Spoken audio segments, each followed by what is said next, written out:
चलो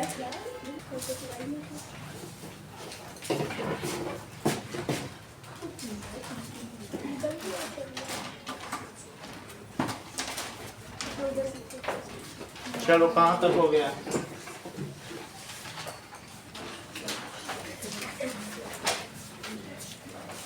हम लोग देख रहे थे कि एप्लीकेशंस ऑफ अल्ट्रासाउंड।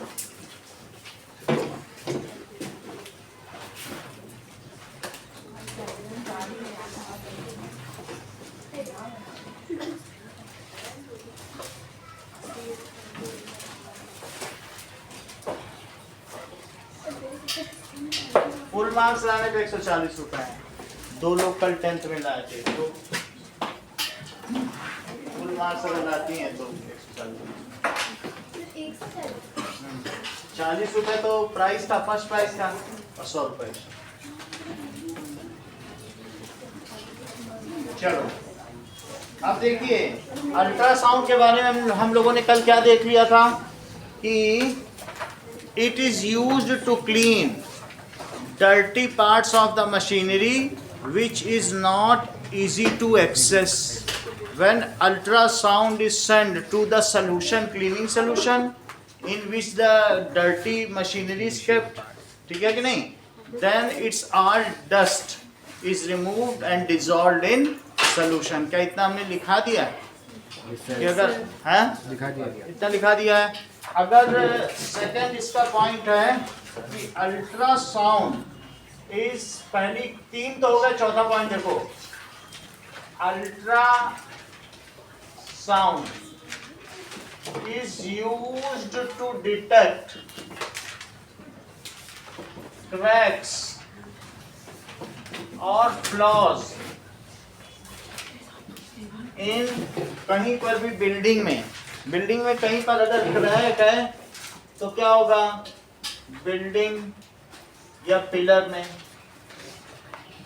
पिलर्स में बहुत बड़ी बड़ी मल्टी स्टोरी बिल्डिंग खड़ी होती हैं और पिलर ही क्रैक होगा तो क्या बिल्डिंग रह पाएगी? तो उसके लिए हम क्या करेंगे बताइए, किसी जो पिलर में है तो पिलर में एक तरफ से हम क्या करेंगे, ये पिलर है, इसमें एक तरफ से हम अल्ट्रासाउंड सेंड करेंगे। मान लीजिए इसके अंदर क्रैक रह गया। कैसे क्रैक रह गया?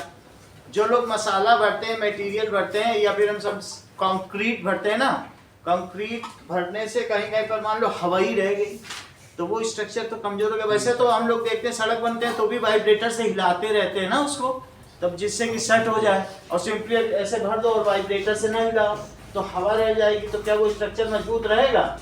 नहीं रहेगा। तो ऐसे में अगर उस पर बिल्डिंग बनाई जाएगी तो वो बिल्डिंग भी गिर सकती है। तो हम इसके लिए क्या करेंगे, ये मान लीजिए फ्लॉ है, फ्लॉ का मतलब कोई तरीके का निशान, जैसे कोई कहते हैं आई वांट फ्लॉलेस राइटिंग, ऐसी राइटिंग जिसमें कोई कमी ना हो।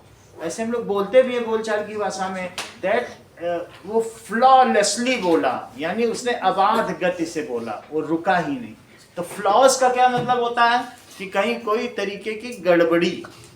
तो उस चीज का पता लगाने के लिए हम एक ऐसी मशीन आती है जिसमें एक तरफ से ट्रांसमीटर होता है, वो साउंड भेजता है, और दूसरी तरफ से एक इस तरीके का डिटेक्टर होता है, वो डिटेक्ट करेगा।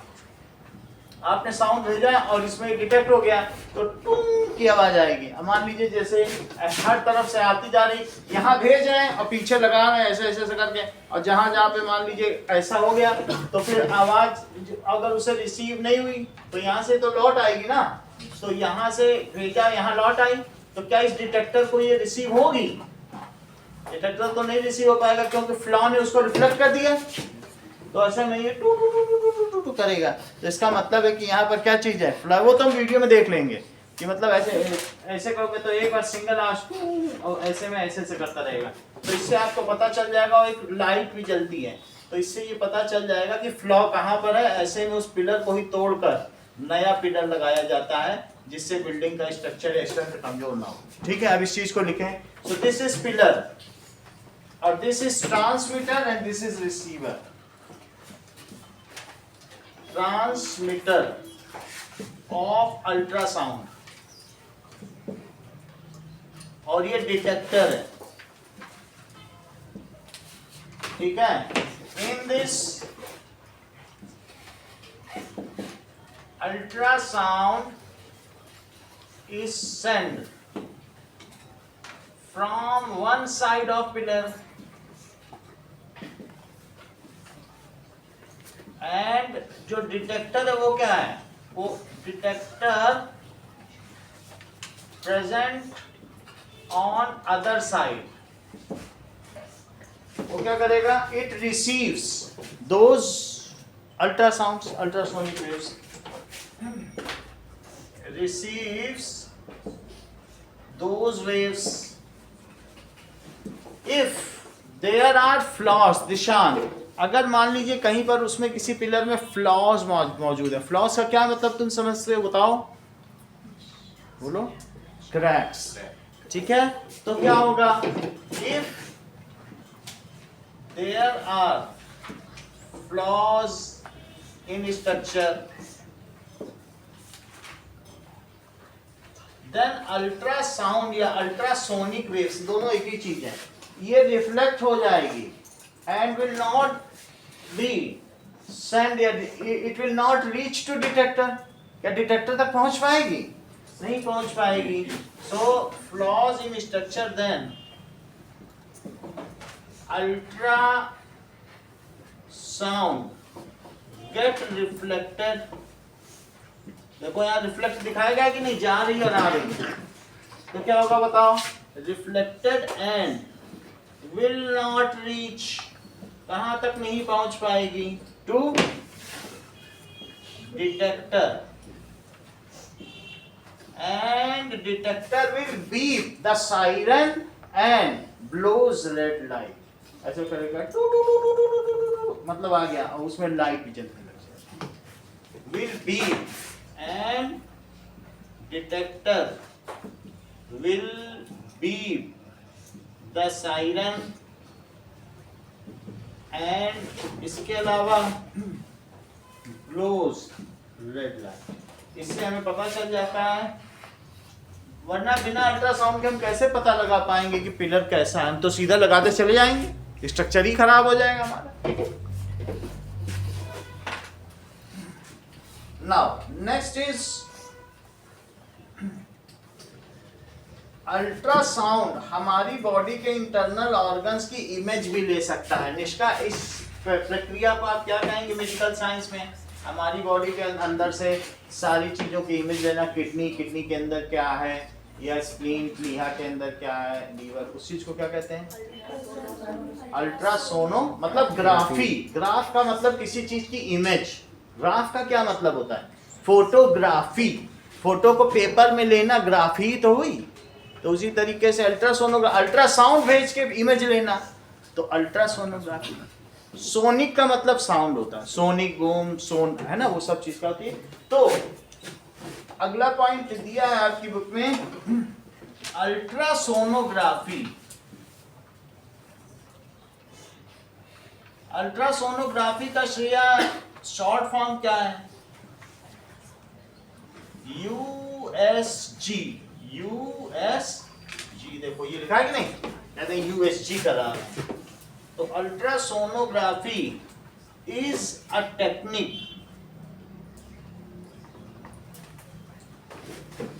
used in medical science या medical treatment for taking images of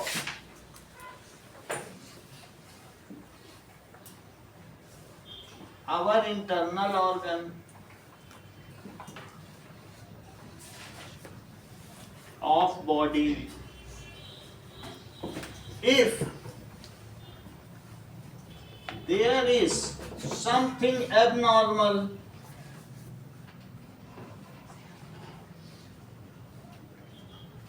found in diagnosis. मतलब जब ये चीज तुम कर रहे हो ये डायग्नोसिस है. डायग्नोसिस का मतलब है जांच पड़ताल, कहता नहीं डायग्नोस की जा रही तुम्हारी body. if there is something abnormal found in USG, है ना. अब बोलो कहाँ पे बताएं सर, मिडिल साइड के बैक में. ठीक है, रिसीव्स ना, present on detector receives, detector present on other side receives those waves, वो उसको रिसीव कर लेगा। अगर मान लो there are flaws in structure तो क्या होगा बताओ, स्ट्रक्चर में तो अल्ट्रासाउंड रिफ्लेक्ट हो जाएगा और दूसरी तरफ नहीं पहुंच पाएगा, will not get to detector, और फिर ऐसे में डिटेक्टर बीप बीप का साउंड मारेगा और रेड लाइट देगा। अब देखो, if there is something abnormal found in diagnosis, diagnosis का मतलब जांच पड़ताल, जांच में तो क्या होगा, then it's treatment is done. तो इसलिए it can, USG can also detect stone. कहां पर हमारे होता है, यूरेटर में, ये है जहां यूरिन इकट्ठा होता है, उसको पहुंचाने वाली एक ट्यूब है, इसमें स्टोन आ जाता है, यूरेटर, किडनी, और इसके ऊपर स्प्लीन है या गॉल ब्लैडर, 4 जगह, तो फिर उसे भी डिटेक्ट कर सकता है। ठीक है, तो गॉल ब्लैडर पित्त की थैली, स्प्लीन प्लीहा, किडनी वृक्क और यकृत लीवर, तो कहीं पर भी पाया जा सकता है। क्या लिखा जा सकता है कि it can also detect USG ultrasonography technique is used to detect stone। कहाँ पर स्टोन? सर हम लोगों ने जो थर्ड पॉइंट था उसमें ही इंक्लूड किया था, ये कर लिया था ना हमने, और फिर उसको क्रैक करा दिया था, इसको छोड़ दो, ये चीज हमने पहले कर ली है कि भाई ये सब जगह कर लेता है। अब देखो चौथी चीज, सिक्स्थ, ईसीजी से हर्षिता तुम क्या समझती हो? इकोकार्डियोग्राफी, ये आपके पापा हर साल एयरफोर्स में है तो हर साल ईसीजी कराते हैं, लेकिन इसका मतलब क्या होता है ये हम समझें। जब भी कुछ हार्ट की प्रॉब्लम होती है तो सबसे पहले क्या कराया जाता है, ईसीजी, इकोकार्डियोग्राफी। कार्डिया का मतलब समझते हो, हार्ट की इमेज ले लेना और इको से भेज के ले लेना। इको का मतलब गूंज होती है, इको रेवर्बरेशन तो तुम लोग जानते ही हो, तो इसका मतलब है कि इको, एको कार्डियोग्राफी, एको का मतलब तो गूंज हो गया, और कार्डिया का मतलब क्या हो जाता है, हार्ट, और ग्राफी का मतलब है मैपिंग, इमेज। सो इसको कहेंगे ECG. ECG is a technique in which we send ultrasound to heart and take graph। ऐसे एक ग्राफ आएगा हार्ट का, एक बहुत लंबा पर्ची आती है, आप लोगों को मालूम होगा, कई पापा लोग घर पे लाते हैं, उनको दिखाते होंगे, ग्रीन पेपर पे आती है, ब्लू पेपर पे, ग्राफ पे ही आती है। तो ऐसे है ये, और कभी कभी तुम लोगों ने मूवी में भी देखा होगा, ये सीधी लाइन आ जाएगी तो इसका मतलब इसकी डेथ हो गई है, तो इससे ये चीज कराई जाती है to heart and its beating pattern. इसे क्या कहते हैं, beating pattern is recorded on graph paper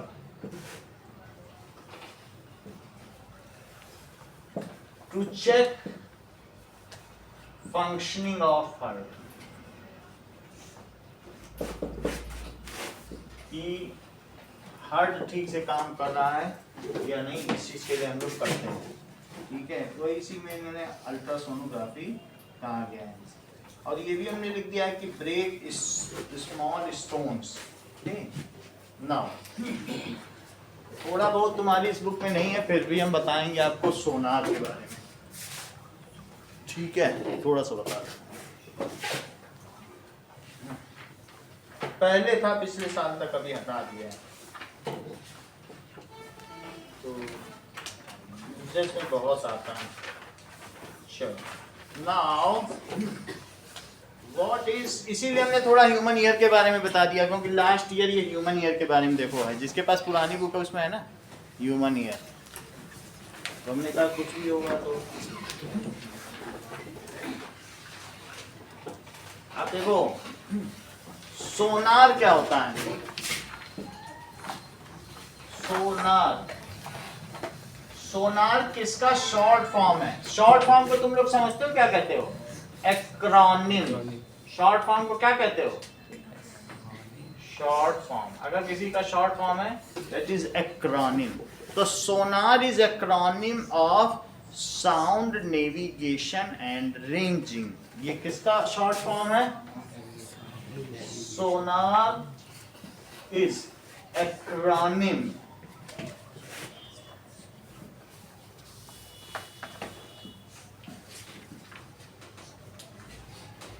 of sound navigation and ranging। अब ये देखो एसओ से ये आ गया sound, N sonar, N A पूरा ले लिया है, ठीक है, एंड ए, हाँ एन लिया है इसमें से और ए इसमें से लिया है। Navigation and ranging, sound navigation and ranging, ठीक है। इसका मतलब क्या है? इसका मतलब है कि साउंड की मदद से, ये बहुत बड़ा शिप चल रहा है पानी के ऊपर और पानी के नीचे एक पनडुब्बी आ गई इसका शिकार करने के लिए। ये पनडुब्बी है, दैट इज सबमरीन। पनडुब्बी को जो पानी में डूब के चले उसे पनडुब्बी, दैट इज सबमरीन ना। तो कोई सबमरीन अगर इसके नीचे है, वो अगर इस पे बम्बार्ड कर दे तो इतना बड़ा शिप तो सब चला ही जाएगा, खत्म हो जाएगा। तो हमें सुरक्षा भी तो करनी ही बड़ी शिप की। तो इसके लिए क्या होता है कि अगर उसके नीचे वाटर में चलने वाली कोई सबमरीन है तो इसमें इसके नीचे इसके बेस में ट्रांस रिसीवर लगा रहता है, ठीक है। तो ट्रांस रिसीवर क्या करता है बताइए? ट्रांसमिट करेगा वेव, वो लगातार करता रहता है। और ऐसा नहीं है, वो सी बेड है, ये देखो सी बेड है, तो सी बेड में वो कर रहा है, लेकिन पता चला बीच में कोई ऐसी आ गई ऐसा शेप, तो अब यहाँ पर जब आएगा वो वापस आएगा, तो ये ट्रांसमीटर और ये रिसीवर है। अच्छा, साउंड में 1530 मीटर पर सेकंड साउंड की स्पीड है। तुम्हारे में जो टेबल दी है ना उसमें लिखा है सी वाटर में, रिवर वाटर में अलग है, रिवर वाटर में 1500 है, सी वाटर में तो कितनी दी है? कितनी है? 31 कर दे, 31 कितनी है, ठीक है। तो अब ये कब भेजा और कितनी देर में टकरा के आया? जैसे तुमने बैट का नहीं देखा था, बैट पता लगा लेता है यहाँ डिस्टरबेंस है, एक जैसी आती रही तब तो ठीक है, एक टू टू, और कहीं कहीं पे अचानक कोई चीज आ गई तो टू टू टू टू टू टू ऐसे आने लगे, तो समझ में आ जाएगा कि कुछ बदल रही। वेरिएशन तो समझ में आ जाता है ना कि क्या है। ऐसे सी बेड में तो एक जैसा ही है, तो और अगर वो फिर उसकी इमेज बना लेगा, है तो यूएसजी अल्ट्रासाउंड ही तो है, जैसे वहाँ इमेज बन रही तो इसकी बना लेगा, और इमेज से देख लेगा अरे ये तो मछली नहीं है, ये तो कुछ और ही शेप है। शेप भी तो पता चल जाता है, अगर मछली होगी तो मछली का शेप आएगा, सबमरीन का मछली होती है उसका शेप तो अलग हो जाएगा। तो उससे क्या क्या पता लगाता है? By this it can find out distance, speed, distance पता लगा लेगा, लोकेशन, सब कुछ है, डिस्टेंस एंड स्पीड पता लगा लेगा, एंड साइज, 3 चीज पता लगा लेगा, ठीक है। सोनार का फुल फॉर्म क्या है? जमाई ले ली तो क्या पता होगा, जमाई राजा बनी हो पूरी। सो क्या है बरोबर में?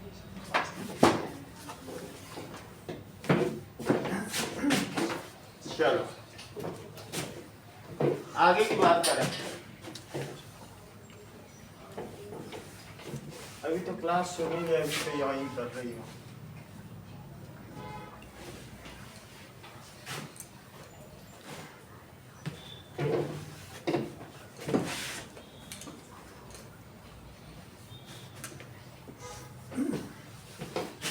लेजर का फुल फॉर्म क्या है? ये कॉमन सब लोग जानते हैं, light amplification by stimulated emission of radiation, ये छोटी क्लास में पढ़ाया जा रहा है। अब तुम अभी लेजर सोनार में स्ट्रगल ही कर रही हो। लेजर लाइट से खेली नहीं हो 10 रुपए की। अब चलो तो क्या होगा बता, इसमें थोड़ा सा लिखें, it is used in large ship, large ship में यूज होता है फॉर नेविगेशनल, किसके लिए, फॉर फाइंडिंग, किसके लिए यूज होता है, ठीक है, for finding some unidentified object, कोई ऐसी चीज हो, या enemy submarine, unidentified object, UFO या फॉरेन ऑब्जेक्ट, और एनिमी सब मैरीन सेलिंग, ये जब पानी के अंदर चल रही हो, moving down the ship, moving down the ship, it continuously sends, ये क्या करेगा, सेंड्स या ट्रांसमिट्स, ठीक है, ultrasound, ultrasound to seabed and receives, yes, transmit करता है seabed, किसके द्वारा, by transmitter,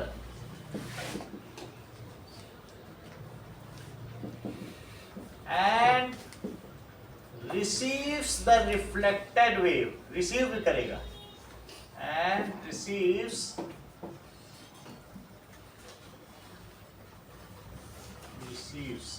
the reflected wave,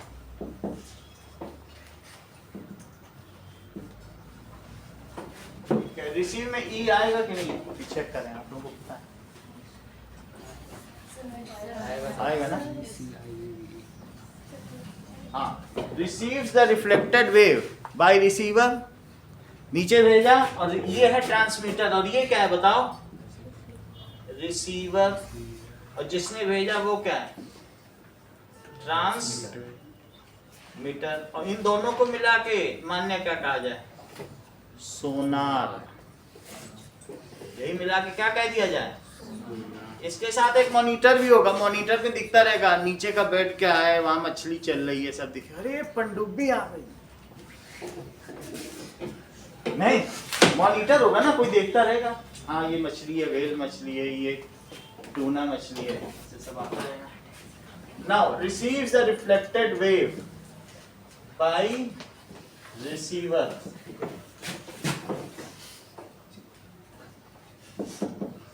किस चीज को है, if some submarine, कोई सबमरीन पास हुई इसके नीचे से, passes, then its distance, location, size and speed can be detected, calculated for further action, उसके लिए वो क्या करना चाहता है, या नीड डिटेक्शन, यही सोनार का प्रिंसिपल है। अब हम लोग एक्सरसाइजेज में आते हैं।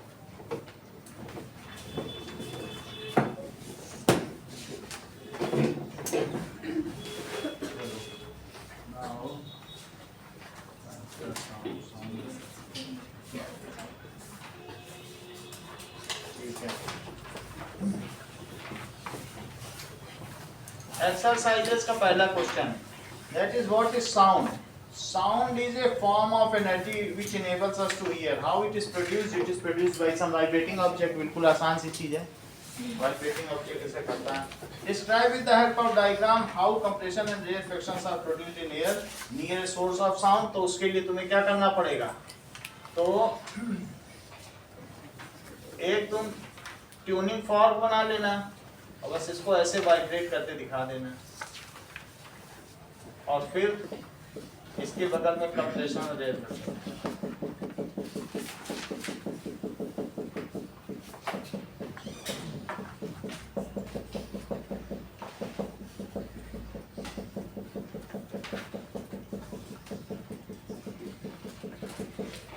ये और बस इसको नोट दिखा देना, ये प्रॉन्ग्स हैं और ये हैंडल है।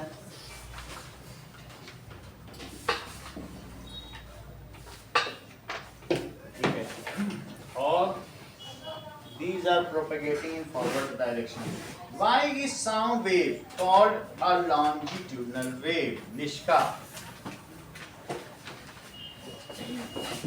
कोई बात नहीं। लक्षिता, सर एक बार वापस क्वेश्चन। तीसरा सवाल, why sound is called longitudinal wave? Sir because sir ये मतलब सर एक पाथ में मूव करता है। ये सही है, बिल्कुल ठीक है। आप बताओ बेटा।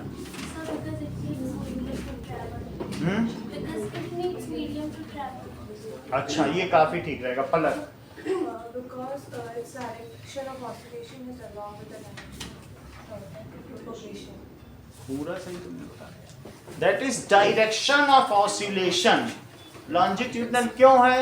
क्योंकि डायरेक्शन ऑफ, जो मैं बोल रहा हूँ, that is direction of oscillation is in the direction of propagation of wave. That's why, इसलिए इसको क्या कहेंगे?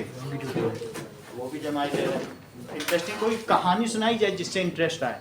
शाहरुख खान और मंदिरा द्विवेदी की, अरे नाच गाना दिखाएं, वैसे तुम्हारा मनोरंजन हो। बोलो, और बताते समय चुप हो जाती है। या डोसा पानी कुछ खिलाएं, डोसे में बढ़िया मेवे डालते।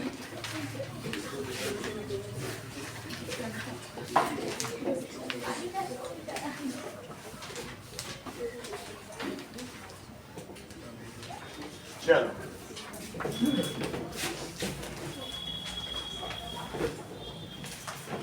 Why sound is called, Nishant, a longitudinal wave? बोलो।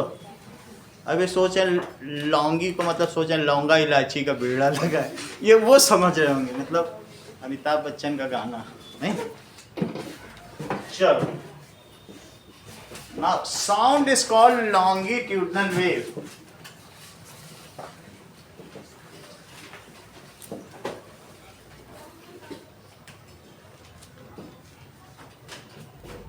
Sound is called as direction of oscillation. Teacher सिर्फ 15% ही कराता है, आपको मालूम है 85% आपका कंट्रीब्यूशन है। सब बच्चे हम कर रहे हैं, लेकिन जब पेरेंट्स आएंगे इन्हीं के दिशान के, कहेंगे अरे हमारे बच्चे के इतने कम, जैसे कि 85% हमारी जिम्मेदारी है। बच्चा तुम्हारा जमाई ले रहा है, वहाँ सो रहा है, तो क्या हम उसको जगा देंगे? उसके लिए क्या कर सकते हैं? उसको वाइब्रेटर पे बैठा लो कि जिससे कि वो अपना हिलता डुलता रहे। हम क्या करें उसके लिए? बच्चा सो रहा है। पेरेंट्स ऐसे आएंगे जैसे मेरी जिम्मेदारी है सारी। Sound is called longitudinal wave. हाँ निष्का, कंप्लीट करो। सर क्योंकि सर उसकी जो डायरेक्शन ऑफ वो along the direction of propagation होता है। As its direction of oscillation is along the direction of propagation of sound. समझो इस चीज को। ये इसलिए कहा जाता है, बताओ साउंड मूव किधर कर रहा है? इसे इधर कर रहा है। अब बोलो इसके पार्टिकल किधर ऑसिलेट कर रहा है? वो भी ऐसे ऐसे। तो ये है ऑसिलेशन की डायरेक्शन, ये है प्रोपेगेशन। तो इधर ही इधर कर रहा है जिधर वेव जा रही है।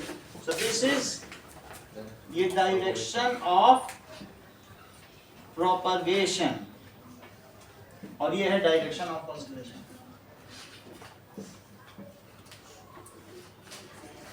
तो दोनों एक ही तरफ है, इसलिए इसे तो ध्वनि को एक लंबवत तरंग कहते हैं, क्योंकि इसके दोलन करने की दिशा इस तरंग ऊर्जा के चलने की दिशा की ओर होती है, इसीलिए ये लंबवत तरंग कहलाती है।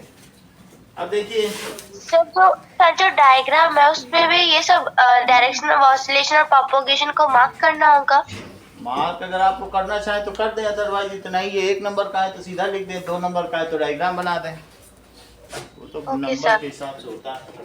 फोर्थ देखो, which characteristic of sound helps us to identify your friends voice while sitting with other in dark room. Harshita बताओ, तुम्हारा दोस्त दूसरे कमरे में बैठा है, कैसे तुम्हें पता चलेगा कि वो तुम्हारा दोस्त ही है, दुश्मन नहीं है? पता चल जाएगा। हाँ बोलो। हाँ, it is yes, it is quality of sound और timbre. It is quality of sound या फिर timbre by which we can, हम इससे कंफर्म कर सकते हैं, we can recognise the sound is of my friend. ठीक है, different persons voices have different wave forms. जो डिफरेंट वॉइसेस होंगी हैव डिफरेंट वेव फॉर्म्स, ये चीज होती है। अगला देखो, flash and thunder are produced Indrajit simultaneously. लेकिन हमको थंडर पहले सुनाई पड़ जाता है। मान लीजिए जो बादल टकराते हैं तो बादलों के टकराने से प्लस और माइनस चार्ज जो है वो आपस में डिस्चार्ज होता है तो फ्लैश आता है। तो यहाँ पर खड़े हुए व्यक्ति को पहले इसकी 2 चीजें आई, एक इसकी आवाज आई और एक फ्लैश है। तो बताओ इस पर्सन को ये आवाज पहले सुनाई देगी कि ये लाइटनिंग? लाइटनिंग क्यों पहले सुना उसको दिखाई देगी? Speed of light is far more, that is 3 into 10 to the power 8 meter per second, then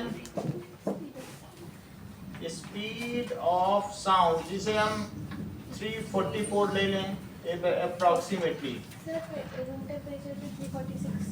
346 ले लो, कुछ भी ले लो, गलत नहीं होगा यहाँ, ठीक है। तो ये चीज होता है, दो both originate at same times but lightning reaches us first then the sound।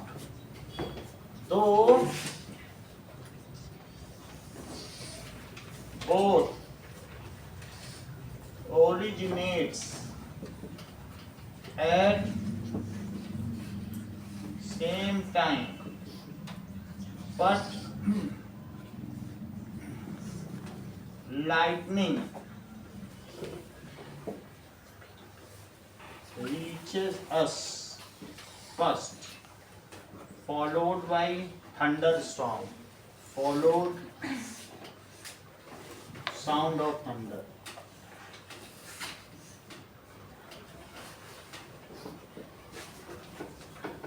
A person has a hearing range from 20 hertz to 20 kilohertz.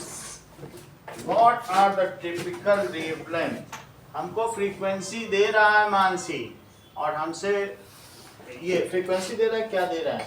अब फ्रीक्वेंसी दे रहा है और वेवलेंथ पूछा। कोई फार्मूला है तुम्हारे पास? सही है। तुम अचानक तेज कैसे हो गई? चलो कोई बात नहीं, ऐसे तो वर्ल्ड का इकोलॉजिकल बैलेंस ही बिगड़ जाएगा।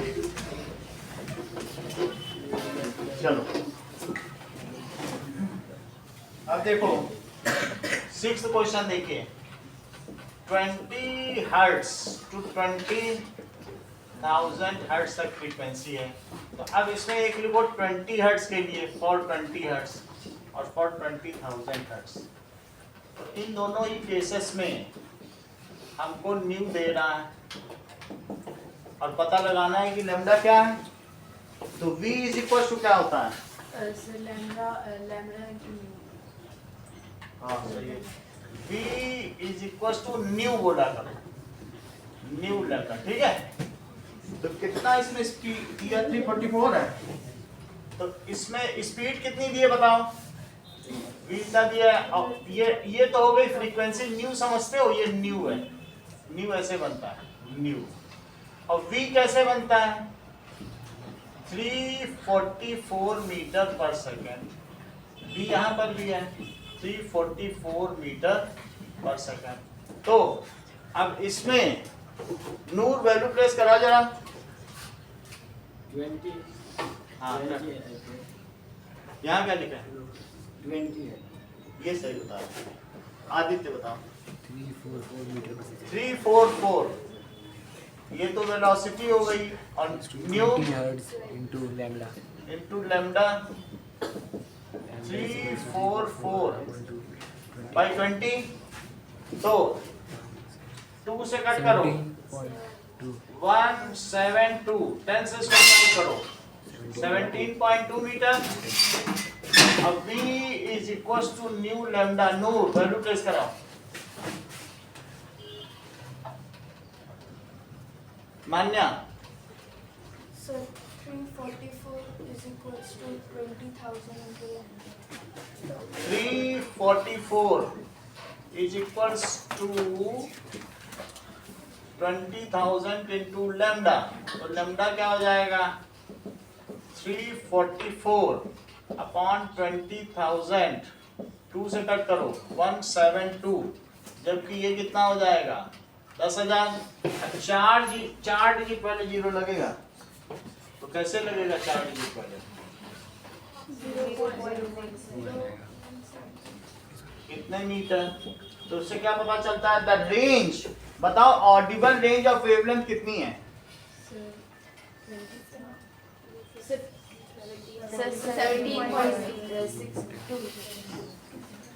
ये ज्यादा अच्छा बोलती, ये हमेशा पलक अच्छा बोलती है। ये मिनिमम को पहले बोलती है, मैक्सिमम को बाद। ये ज्यादा अच्छा। जैसे इसमें कम से ज्यादा बोला तो पलक ने बताया दिस टू दिस है वही, लेकिन बोलने का तरीका है अपना रिप्रेजेंटेशन। कम पहले बोला जाता है ना। तो ऑडिबल रेंज ऑफ वेवलेंथ क्या है? बोलो। 0.0172 Audible range of wavelength is 0.0172 meter to 17.2 meter। लगवा देखो। Two children are at opposite ends of aluminum rod. One strikes the rod. Find the ratio। कि अगर मान लीजिए 2 बच्चे हैं और एक बच्चा यहाँ अपना कान लगा के बैठा है और वो सुन रहा है आवाज को, ठीक है, ये है, ये बच्चा यहाँ पर बैठा हुआ है और एक बच्चे ने, ठीक है, यहाँ हैमर मार दिया, तो यहाँ हैमर मारा तो बैंगिंग की आवाज आएगी कि नहीं? आएगी। सही है। अब मान लीजिए इसकी आवाज एक तो एल्युमिनियम के थ्रू पहुंचेगी और एक इसके सरफेस पे भी पहुंचेगी, सही है, और एक अंदर अंदर पहुंचेगी। तो अब हम 2 तरीके से देखेंगे। एल्युमिनियम से जल्दी पहुंच जाएगी, उसमें तो 6700 होती है, 6420, और इससे तो उसे 2 आवाज सुनाई पड़ेगी, ठीक है कि नहीं? Now let us see what are the 2 sounds. तो ये चीज है। तो इन एल्यूमिनियम देखो और इन एयर, ये समझो 2 आवाज पहुंचेंगी मानसी, एक यहाँ से और एक यहाँ से एल्यूमिनियम में। तो फार्मूला वही लगाएंगे कि ये लेंथ ऑफ रॉड कितनी बताओ, पता नहीं ना, लेंथ नहीं है तो लेंथ ऑफ रॉड कोयल ले लो और बोलो ये मुझे बताओ वेलोसिटी क्या होती है? Distance upon time. एल्युमिनियम में कितनी स्पीड है साउंड की बताओ, देख के टेबल देख के बताओ। 6420 डिस्टेंस एल हो गई, टाइम बच रहा है कि नहीं? तो लिखो टी एल्यूमिनियम, इसे क्या लिखोगे? टी इन एल्यूमिनियम, सी बात हो गई। टी एल्यूमिनियम इसी के साथ ले लो, 6420 इंटू टी एल्यूमिनियम, तो क्या ये वैल्यू एल आ जाएगी? देखो इसके साथ ले लिया। लेंथ ऑफ उसकी तो बदलेगी नहीं ना, लेंथ ऑफ रॉड बदल जाएगी क्या? अगर उसके ऊपर आवाज भी चल रही तो उसको भी एल लेंथ ही चलना पड़ेगा। अच्छा, एयर में V is equals to D by T, बताओ जरा लक्षिका क्या क्या रखें? अब ये एयर है, 346 दिया है क्या?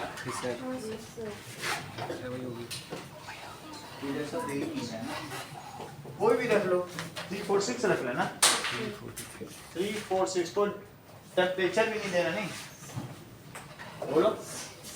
अपॉन इसको तो एल ही लो, क्योंकि एल के ऊपर ही तो चलेगी ना आवाज। एक है कि कभी भी तुम रेलवे में रखते हो ना कान, तो रेल की आवाज जल्दी सुनाई पड़ जाती है, हवा से आती वो देर में, दो आवाज सुनाई पड़ेंगी।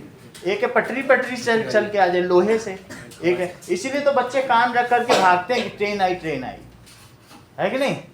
तो वो पिक्चर नहीं आई थी कोई मिल गया, वो जादू, तो उसमें वो जो सॉन्ग आया था कि वो जादू जादू, उसमें वो कान पे रखता है और सुनता है, फिर वो लोग खेलते हैं, है ना? वो देखा है आपने कि नहीं ये गाना? उसमें ये चीज देखी हुई, कान की पटरी पे रखता है। दैट इज होती है भाई, लोगों की अपनी अपनी पटरियां। अब दैट इज टी एयर। अब एल क्या हुआ बताओ? 346 इंटू टी एयर। अच्छा, if two things are equal to same thing तो क्या होगा? These are equal to one another। तो दोनों तरफ तो एल हमने ले लिया, इतनी बात समझ में आ गई? नाउ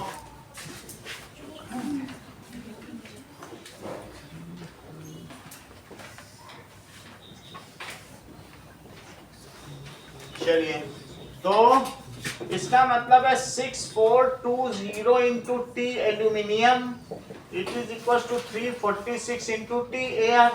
और आपसे किसका किसका रेशो पूछा गया है? ऊपर क्या रखना है? एयर ऊपर रखना है, तो टी एयर यहाँ रखो और टी एल्यूमिनियम यहाँ लिखो। तो यहाँ क्या हो जाएगा? 6420 और 346, 2 से कट करो, 173, इसको कट करो, 3210। अब तो कट नहीं होगा, 1 पीछे देखो आंसर, तो कुछ पता चले कि कैसे फ्रैक्शन में निकाला है। क्या फ्रैक्शन में? फ्रैक्शन नहीं दिया ना? हाँ, तो हम भी निकालेंगे। 1 आ गया। अब ये देखो, दैट इज 8, 11 में से 4, 1 0, तो कितनी बार जाएगा? 18 दे रहा है क्या? 8 बार जाएगा। 8 3 जा 24, 8 7 जा 56, तो 58, और 8 1 जा 8, तो 13, इससे आ जाएगा 6 और 9, डेसिमल लगा के 0 लगाओ, कितनी बार जाएगा? 17 पड़ा 50, 17 छक्का 102, 17 5 जा, तो 5 3 जा 15, 5 7 जा 35, 36, और 5 1 जा 5 3 8, अभी भी बच गया 5 9 और फिर 0, 18.55 आ रहा, यही है क्या? Yes sir. 18.55:1 is T air, T aluminium. Air में 18 गुना थी, अगर 1 सेकंड में ये आवाज आती तो 18वें सेकंड में इसकी, 1 सेकंड में, मान लो 1 सेकंड में सुनाई पड़ा, अब 18 सेकंड रुको, तब जाके हवा से आने वाली आवाज आई, तो कितना 18 टाइम्स फास्टर हो गया ना? आपने उल्टा लिखा है शायद। आपने उल्टा लिख दिया। नहीं, टी एयर इज मोर। हमेशा एयर का टाइम ज्यादा होगा ना, कि तुम्हें क्या लग रहा है एल्यूमिनियम में ज्यादा टाइम लेगी? अच्छा, टाइम स्पीड उसकी ज्यादा है तो टाइम इसमें ज्यादा है, स्पीड ज्यादा तो टाइम कम। अब देखो अगला सवाल आदित्य, फ्रीक्वेंसी दी गई है और ये पूछा गया how many times it vibrate. क्या तुमको फ्रीक्वेंसी का कोई फार्मूला पता है? Frequency equals to 1 upon time period. How many times पूछ रहा है। Frequency it is equals to number of oscillation upon time, number of oscillation upon time taken. अच्छा, न्यू कितना दिया बताओ? 100 हर्ट्ज। टाइम टेकन कितना दिया है? 60 सेकेंड। और नंबर ऑफ ऑसिलेशन पूछा गया क्या? Yes, sir. तो ये सारी वैल्यू रखो, इसको रखो यहाँ 100 hertz. 100 Hz equals to number of oscillation. It is equals to number of Oscillation upon 60. Oscillation और अपॉन टाइम है 60 सेकंड, जहां पर मैंने 1 मिनट को किसमें बदल लिया है? 60 सेकंड्स। क्या आप मुझे बताएंगे इसका हर्ट्ज को दूसरी तरह से क्या कह सकते हैं? Kilohertz ये अच्छा बताते हैं, आप ही बोलो। per second. ये आलू खरीदती होंगी, नहीं तो ऐसे कैसे बताती कि किलो? मम्मी इतना लोड दे के रखती हैं, जाते समय 1 किलो आलू ले आना, 2 लीटर दूध ले आना, सब इन्हीं को लोड दे रखा है। 100 पर second into 60 second, number of oscillation. इतनी बात समझ आ गई कि नहीं?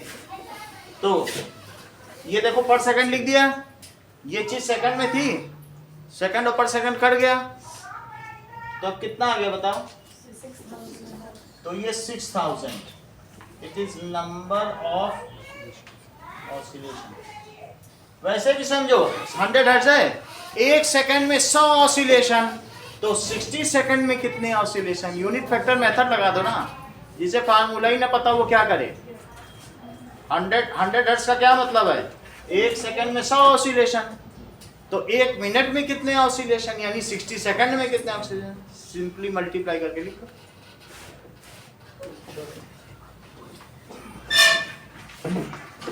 अगला सवाल देखो। Does sound follow the same law of reflection? Jasmita, क्या ध्वनि उन्हीं परावर्तन के नियमों का पालन करती है जिनका कि प्रकाश? तुमने तो स्मार्टली आंसर दे दिया। Yes, sound follow the same laws of reflection which the light follows. अब ये लिखो कैसे ये करता है।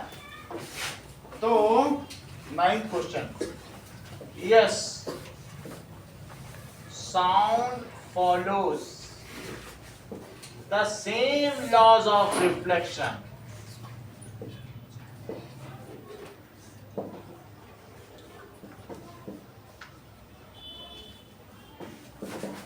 which light follows। देखो अदिति है कि चाय है तो नहीं पीने चलेगी। जैसे कि यहां से इस सोर्स से साउंड निकला, यहां पहुंचा, तो अब यहां से ये ऐसे आएगा, ये तो साउंड है ना, तो ये क्या हुआ? तो ये ट्रांसमिटेड, ये रिसीव्ड है ना, तो यहां पर सोर्स है और ये ईयर, ये कोई लिसनिंग है, तो जो यहां से साउंड गया और यहां आया और ये बीच में क्या हो गया? That is perpendicular at the point of incidence. इसे क्या कहेंगे? जहां साउंड गिरता है उसे क्या कहते हैं? Point of incidence. और ये क्या है बोलो? इंसिडेंट वेव, और ये रिफ्लेक्टेड वेव। और दिस इज नॉर्मल। नॉर्मल का मतलब परपेंडिकुलर होता है। आगे देखो कितने रो तक बात करती है, सब यही सरपंच बन जाओगी तुम। तो कौन सी साइंस होती है? बिहेवियर साइंस ना, तो उसी में पीएचडी कर रहे हैं। That is normal at the point of incidence, इसी को मम्मी किलो किलो आलू लेने भेज देती है, कुछ इंस्टाग्राम चला करके ना, कहाँ तक पहुँच तुमको भेजती है ना 1 किलो आलू 2 किलो करके। चलो एक किलो में क्यों बता रही थी लैम्डा। चलो इतनी बात हो गई। ये क्या है बताइए, एंगल ऑफ इंसिडेंस और ये एंगल ऑफ रिफ्लेक्शन। तो कौन कौन सा लॉस है, देखिए loss, angle of incidence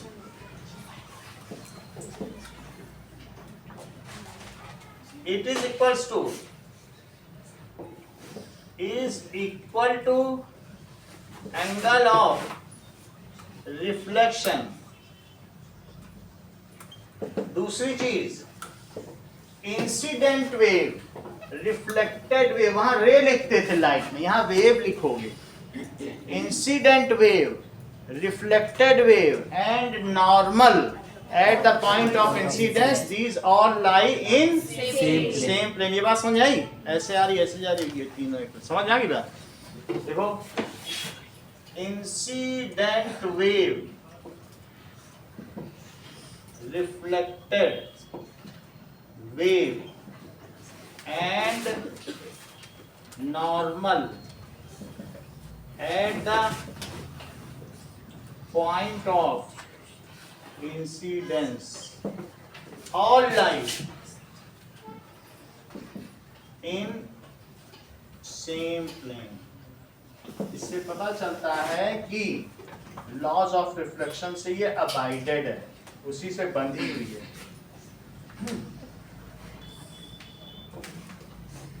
10th question देखो, when a sound is reflected from a distant object and echo is produced,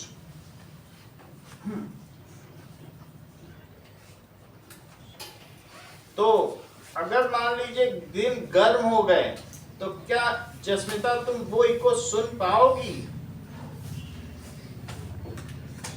बोलो। यस, तुमने स्मार्टली आंसर दिया।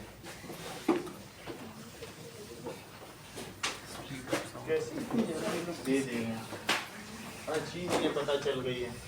Now 10th question, sound is reflected from a distant object. तुम ये बताओ कि 0 degree पर sound की स्पीड क्या होती है 25 डिग्री सेल्सियस पर? 0 डिग्री पे 244 डिग्री सेल्सियस, 341, 342 चेक करो 0 डिग्री पे साउंड की क्या स्पीड है? सर एयर में हाँ, एयर में 25 डिग्री पे 344 मीटर पर 344, उस पर 340 होगी, 341 है ना। चाहिए तो देखो 0 डिग्री सेल्सियस पर स्पीड ऑफ साउंड बताओ। 341 मीटर पर सेकंड, और ये बताइए 331, ये सही बताया। और एट 25 पे भी दिए क्या? 22 है, 22 पे 22 पे कितनी है 344 स्पीड ऑफ साउंड? 344 मीटर पर सेकंड। अब ये देखो, मान लीजिए कि अगर 331 है, तुमको इसके लिए मालूम है परसिस्टेंस ऑफ साउंड के लिए 17.2 मीटर पर तुम लगाते हो, तो आने जाने में 0.1 सेकंड बाद तुम्हारा वो जो पहले वाला ध्वनि है वो समाप्त हो जाता, तभी तो नई ध्वनि सुनते हो, उसी को तो इको कहते हैं। अगर मान लो तुम ठंडी जगह पे हो तो तुमको इतना नहीं रखना है, इसका हाफ है, एक तरीके से देखा जाए तो हाफ और 10 से डिवाइड भी है, वो सब कुछ कैलकुलेट करने के बाद है ना। तो अब ये जरा देखो, ये 0.1 सेकंड की वजह से ऐसा है। तुम्हें इतनी स्पीड है तब तुम्हें ये थोड़ी रखने की जरूरत है, तुम्हें तब कितना रखने की जरूरत है जरा करो, क्या ये 16.5 ही है? फिर से समझो, मेरा कहने का मतलब है कि अब हम देखेंगे परसिस्टेंस ऑफ साउंड क्या होता है। तुमको अगर स्पीड ज्यादा हुई, सुनो इधर श्रेया, स्पीड और ज्यादा हो गई तो क्या तुमको साउंड जल्दी सुनाई पड़ जाएगा? ये स्पीड ज्यादा हो गई, ठंडी के दिनों में वो धीरे धीरे साउंड आएगा, तब तो तुमको इको सुनाई पड़ जाएगी। मान लो थोड़ी दूर है, हमारा 16 है, तब भी, और वो तो धीरे धीरे आ रहा है, आराम से इको सुनो। तो जल्दी से जाके जल्दी आ जाए गर्मी के दिनों में, तो क्या पता पिछली वाली आवाज तुम्हारे और नई भी आ जाए, तो वो इको थोड़ी होगी, वो रिवर्बरेशन हो जाएगा। जैसे भन भन भन आवाज आ रही, कुछ समझ ही में नहीं आ रहा, तो फिर उसे इको नहीं कहते हैं। जो sound followed by a sound is called eco.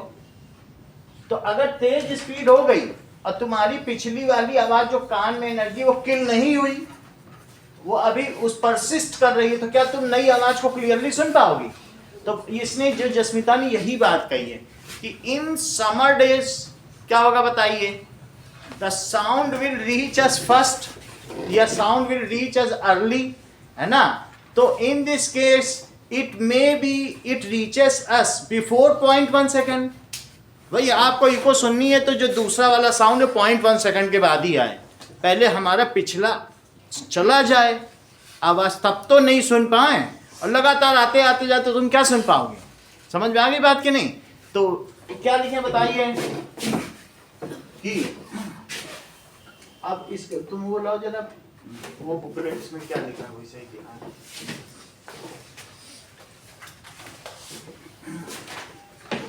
That is क्या दिया है,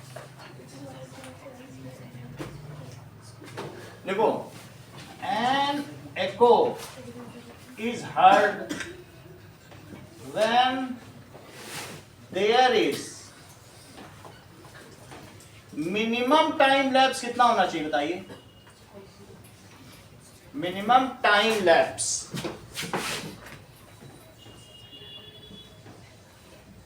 बिटवीन टू आइडेंटिकल साउंड्स, वही आइडेंटिकल ही तो मिलेगा, two identical sound is 0.1 second. यहां तक इसका तुमको बात समझ में आई कि नहीं आई? एंड इको इज हर्ड जब मिनिमम टाइम इतना होना चाहिए। ज्यादा हो, पहाड़ों में तो तुमको थोड़ी देर तक इंतजार करना पड़ेगा, 3-3 सेकंड बाद आता है माया माया माया, ऐसे आता है 3-3। समझ में आई बात कि नहीं? तो इतनी बात, it is 0.1 second. However, during summer, as sound travel faster, so it may come us before 0.1 second. So in this case, we cannot hear echo. वो जल्दी चल देगा, जल्दी आ जाएगा हमारे पास। So during summer क्या होगा बताइए? During summer, sound travels faster.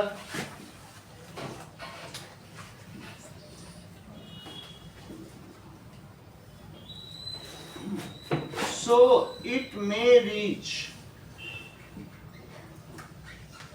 us before 0.1 second, which is less than the duration of persistence of sound, जो कि कम है, which is less than the duration of persistence। Mansi तुमने भेजा था ना टाइम टेबल, रुका, और सिलेबस भी भेज देना। सर सिलेबस अभी कुछ ही सब्जेक्ट्स खत्म हाँ? तो जो भी अगर हैंड दे देना तो भेज देना, हमें पता चल जाए, फिर उसी हिसाब से आगे की क्लास प्लान करेंगे, ठीक है? Which is less than the duration of persistence of sound, so we cannot hear echo. So we cannot hear echo. कितनी बात समझ में आ गई? मैं जल्दी आ जाएगा, 0.1 सेकंड से पहले आ जाएगा, तो क्या तुम इको सुन पाओगे? अगर फास्टर आएगा तो नहीं सुन सकते ना।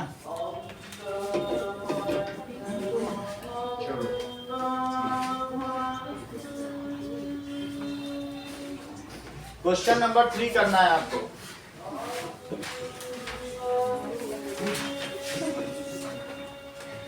फाइव करिए।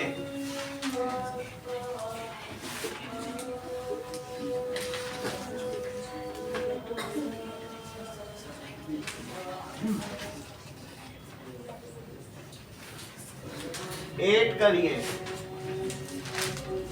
9 करिए।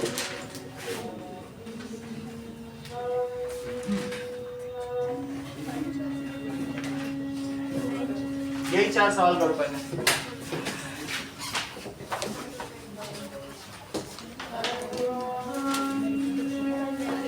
सर 9 में डायग्राम बनाना है। क्या नहीं डायग्राम नहीं बनाना, ये दोनों लॉ लिखने।